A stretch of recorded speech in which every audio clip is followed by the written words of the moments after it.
വൈദ്യുതി മുടക്കത്തിനെതിരെ CPIM-ന്റെ നേതൃത്വത്തിൽ കട്ടപ്പനയിൽ മെഴുകുതിരി തെളിയിച്ച് പ്രതിഷേധിച്ചു. ഏരിയ സെക്രട്ടറി മാത്യു ജോർജ് പ്രതിഷേധ പരിപാടി ഉദ്ഘാടനം ചെയ്തു.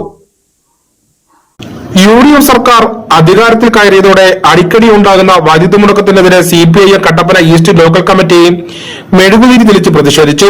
സാഗര ജംഗ്ഷനിൽ ഏരിയ സെക്രട്ടറി മാത്യു ജോർജ് പരിപാടി ഉദ്ഘാടനം ചെയ്തു. ലോഡ് ഷെഡിങ്ങും പവർ കട്ടും ഇല്ലാതെ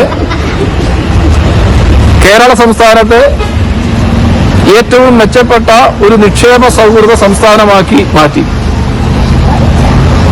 ഏതൊരു വ്യവസായിക്കും സ്ഥാപന ഉടമയ്ക്കും 24 മണിക്കൂറും തന്റെ സ്ഥാപനം മുന്നോട്ട് കൊണ്ടുപോകാൻ ഒരു തടസ്സവുമില്ലാത്ത വിധത്തിൽ വളരെ കൃത്യമായി എല്ലാ ദിവസവും സാഗര ജംഗ്ഷനിൽ പ്രവർത്തകരും പ്രദേശവാസികളും സ്ത്രീകളും കുട്ടികളും ഉൾപ്പെടെയുള്ള പ്രകടനം നടത്തി.